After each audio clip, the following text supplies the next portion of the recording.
प्यारे बच्चों नमस्कार। आप सभी का स्कूल ऑफ ज्योग्राफी चैनल पर स्वागत है। आज हम लोग क्लास 12th के ज्योग्राफी में फर्स्ट चैप्टर के बारे में प्रश्न अभ्यास करते हैं। मानव भूगोल के मूल सिद्धांत पुस्तक का नाम है principles of human geography. First chapter का नाम है मानव भूगोल की विषय वस्तु एवं प्रकृति। तो इसके बारे में कुछ महत्वपूर्ण प्रश्नों पर हम लोग विचार करते हैं। सबसे पहला प्रश्न है, मानव भूगोल का जनक का नाम बताइए। मानव भूगोल का जनक फ्रेडरिक रैटजल को कहा जाता है। रैटजल जर्मनी के रहने वाले थे और इन्होंने पर्यावरणीय निश्चयवाद का विचारधारा दिया था। यह बहुत ही महत्वपूर्ण प्रश्न है क्योंकि विषय का नाम ही है मानव भूगोल।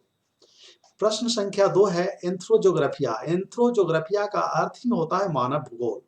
तो एंथ्रोजोग्राफिया के लेखक कौन हैं?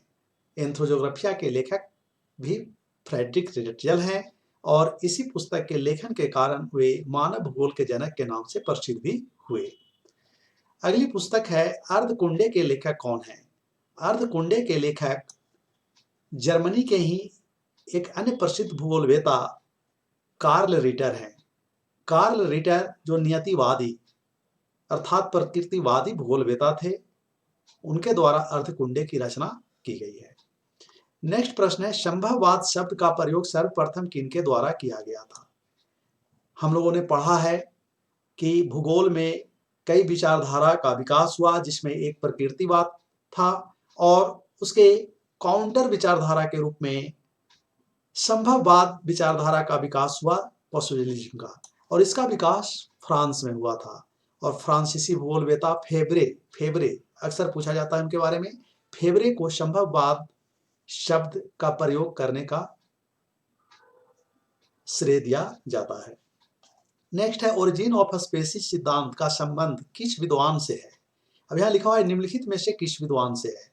निम्नलिखित में आपको 4 ऑप्शन दिए जाएंगे, जैसे डार्विन, रैटजल, हम्बोल्ट, रिटर आदि। तो उनमें से एक चुनना रहेगा। तो इसमें उत्तर होगा डार्विन। डार्विन ने ओरिजिन ऑफ स्पेसीज सिद्धांत दिया था, जीवों के उद्विकास का सिद्धांत दिया था, और वह 1859 ईस्वी में दिया था। नेक्स्ट प्रश्न है नियतिवाद, नवनियतिवाद न्यू डिटर्मिनिज्म, जिसे रुको और जाओ स्टॉप एंड गो नियतिवाद भी कहते हैं, डिटर्मिनिज्म भी कहते हैं, विचारधारा का प्रतिपादन किनके द्वारा किया गया था? तो एक विचारधारा है नियतिवाद, डिटर्मिनिज्म या प्रकृतिवाद। दूसरी है संभववाद, पॉसिबिलिज्म। और इन दोनों विचारधाराओं के बीच सामंजस्य स्थापित करने वाली विचारधारा नवनियतिवाद है, अर्थात प्रकृति को पहले समझा जाता है और तब आगे बढ़ा जाता है, इसलिए इसे रुको एवं जाओ नियतिवाद भी कहते हैं। और इस विचारधारा का प्रतिपादन करने का श्रेय ग्रिफिथ टेलर को है। ग्रिफिथ टेलर ने यह विचारधारा दिया था। अगला है फ्रांसीसी भूगोल का जनक। उस व्यक्ति का, उस भूगोलवेता का नाम बताना है जो फ्रांसीसी भूगोलवेता के जनक हैं। संभववादी विचारधारा का चैंपियन भी कहा जाता है। तो उस भूगोलवेता का नाम बताइए। ये हैं वाइडल डी ला ब्लास। वाइडल डी ला ब्लास जो फ्रांस के रहने वाले थे, संभववादी विचारधारा में सर्वाधिक योगदान उन्होंने दिया, इसलिए उन्हें संभववाद का चैंपियन भूगोलवेता कहा जाता है। अगला प्रश्न है, पर्यावरणीय निश्चयवादी विचारधारा की शुरुआत हम लोग पहले अभी चर्चा कर चुके हैं कि इस विचारधारा की शुरुआत जर्मनी के विद्वान द्वारा किया गया था और वे थे फ्रेडरिक रैटजल, जिन्हें मानव भूगोल का जनक कहा जाता है और जिन्होंने एंथ्रोजोग्राफिया नामक पुस्तक की रचना की है। अगला प्रश्न है, मानव भूगोल मानव समाज जिसमें हम लोग रहते हैं और धरातल के बीच जिस पर रहते हैं, धरातल पर रहते हैं के बीच संबंध जो बनता है उसका एक संश्लेषित अध्ययन है।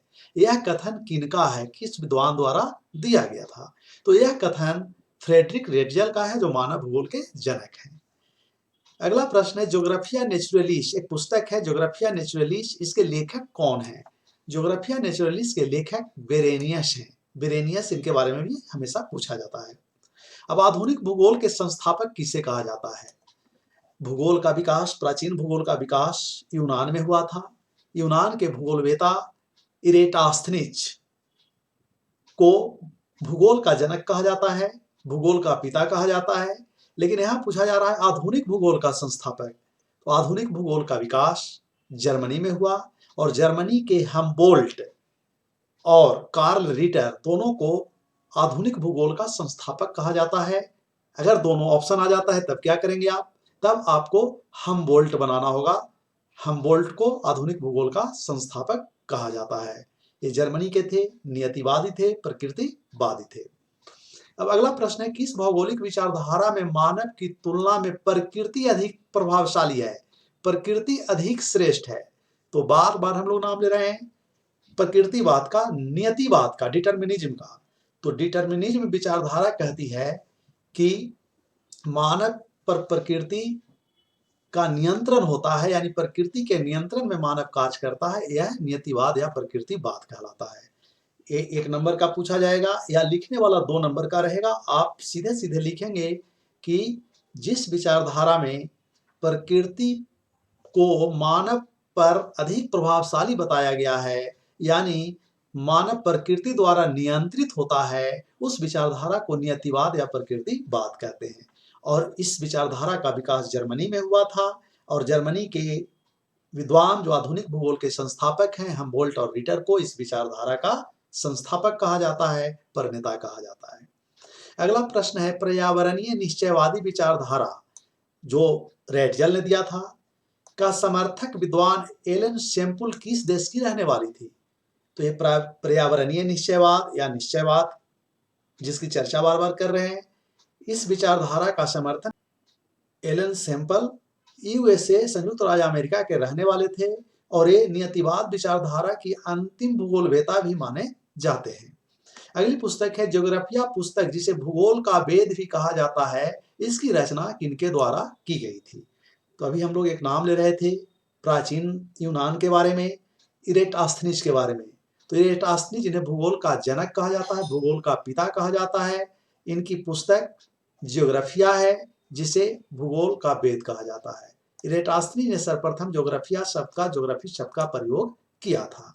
तो इस तरह से हम लोगों ने इस चैप्टर के कुछ महत्वपूर्ण प्रश्नों के बारे में चर्चा किए और इन्हीं प्रश्नों में से आपके परीक्षा में 1 या 2 मार्क्स का प्रश्न अवश्य पूछा जाएगा, अतः इसे ध्यान से आप देखेंगे। बहुत बहुत धन्यवाद। Thank you.